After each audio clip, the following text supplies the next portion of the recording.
All I'm seeing is yellow. Hey, Gigi. Hey, TT. Hey, guys. There I go. Hey, I'm glad y'all came. I'm not going to be too long. I just wanted to talk about, first I want to thank you guys and everyone that I put in the description for making this year such a good first, making it such a good first year of gardening. You know, I do crazy things, as you guys probably saw from that Canon video. My first time, I'm going to put it in front of like everybody. So my first time gardening, I like put it in front of the world, and you guys embrace me with this wonderful garden community. Hey, Micro Farmer. And I just appreciate it. I appreciate all of you guys, everyone in this room. I believe I mentioned has taught me something and helped me from making a mistake that could have cost me more money than I've already spent. And I just want to say thank you and just share some of my lessons that I learned. First is that my garden is not going to look like everybody's garden, because when me, hey, love lady, Happy New Year's, guys. So when me and Mr. P first started getting into gardening and thinking about it, we saw Lead Farmer, of course. And he came across our screen, and it's like we pretty much binge watched him for the whole month of March. And then we started in April, and it was just like he said, it was like miraculous. Everything was growing. We were doing good. Not everything. We started on slow, but everything we tried, it was working. So we thought we was like going to be the best at it. So what we did was we started a YouTube channel in May. And like literally, I think it was like May 25th, we started the channel. And then like 2 weeks later, my Vegas son said, hold my beer. And it basically just tore us apart. And then we quickly learned that we couldn't grow everything that we watched everybody else grow. And we had to make adjustments. And it was a hard lesson, because like everything that we tried to grow this summer pretty much burnt up. And I know some people made the suggestion of getting shade cloths. And we will do that this summer. But one thing that we did last year is that we got 50% shade cloths, thinking that that's what you should get. And literally our shade cloths like balled up, like they burnt up. So we're gonna have to do 70 or 90% in the future. The other thing I learned is that I'm not gonna try to put everything in my garden in the summertime. I think that the seasons that I like the best are gonna be the fall and the spring, because the summer is just way too hot. We get temperatures like over 100-degree temperatures from June to pretty much the end of September. And in August, they'll range from 111 to 118. So that's going to be something that I learned my lesson this year. I'm not going to do that again.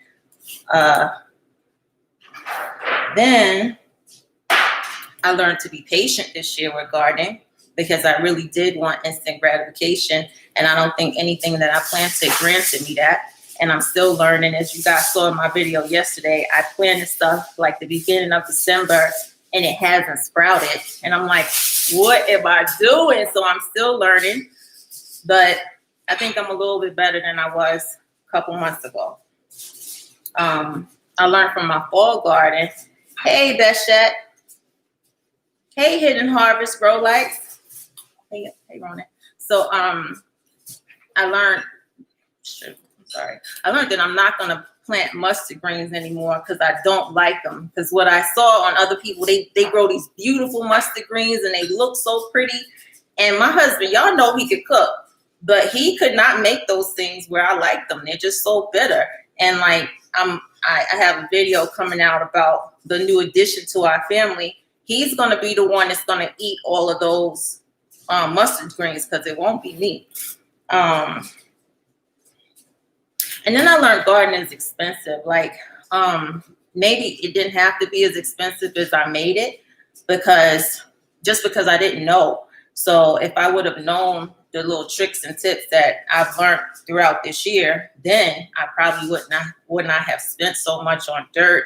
I see people putting twigs and Thank you so much, Beshette. Smoked turkey. Oh, y'all talking to each other. So I learned that people put twigs and they put dirt and all those type of things and in their bases so that they don't pay so much money in dirt, because I paid a grip on dirt.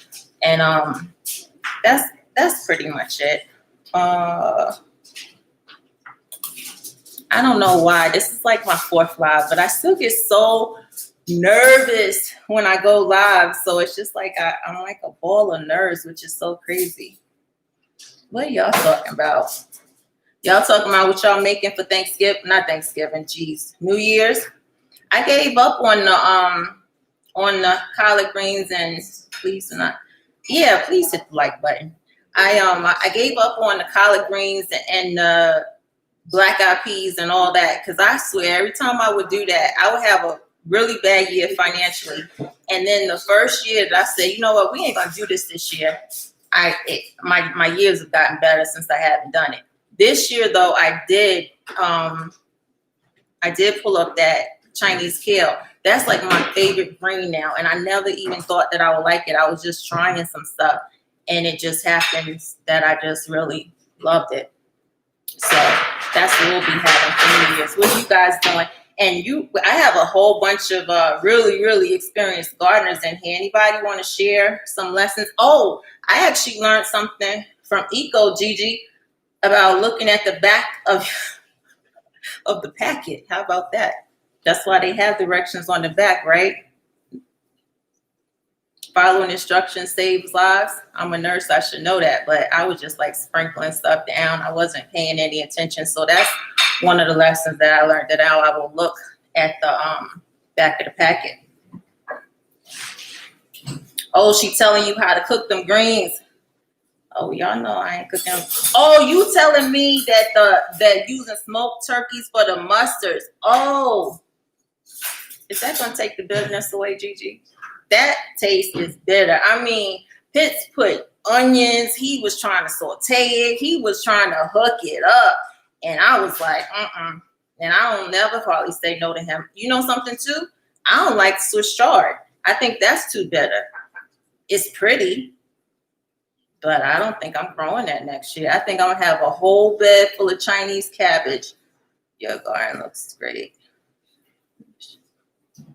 You know your true gardening season. Yeah, I think I'm just gonna try to do the fall and the spring, and in the summertime I'll try to do some melons or something like that. I tried so hard, you guys, to grow some watermelon, cantaloupe, pumpkins this year, and I swear I'm not even joking. I think I tried to start over a good 5 times, and it just didn't work. It just didn't work for me. I'm like, I mean, I was holding on to hope too, and I was hoping that the sun would work for me. Like I was like, oh, since I had such a bad summer, maybe I'm gonna get that heat coming into December. Nope, I didn't get no heat coming in December. I mean, I can't complain during the daytime. It'll get up to like 59, 50 degrees. Yeah, I tried, Gigi. But at nighttime, we dip all the way down into the 30s. Like, you know, the desert is cold at night. So I'm like, wow. So I don't know what to do about that. So whatever's going in, you know, gonna be out there growing, it's just gonna be what's gonna be out there growing. I'm not even gonna touch those seeds that are not sprouting, because I'm hoping that when it gets warmer, they'll just start to sprout.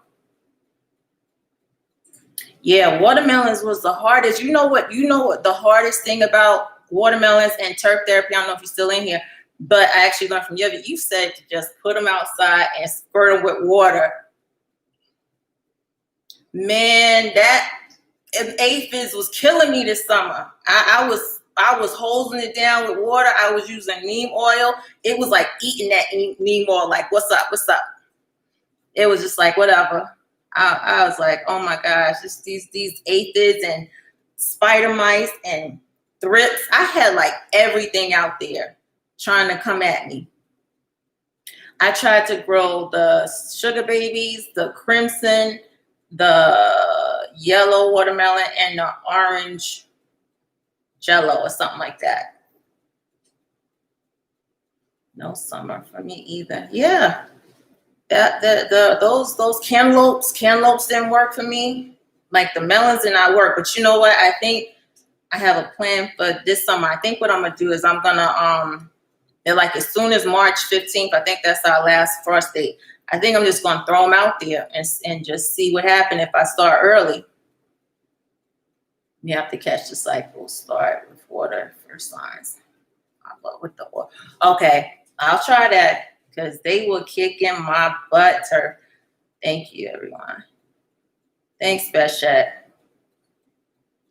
So when I see like a little bit, that's when I just start spraying them. And see, the thing about it too is being in the desert. I was like listening to everybody, and everybody was saying, don't spray your plants with water in the daytime because it's gonna burn them. So then I'm like, well, what in the world do I do? So then I was just like trying to put the neem oil on at night. It was just kicking my butt. Thank you, Triple H. I appreciate that. I know it's gonna be because I got a little bit of tools in my belt now, a little bit of knowledge, because I think that's why my fall garden came out a little bit better, because I started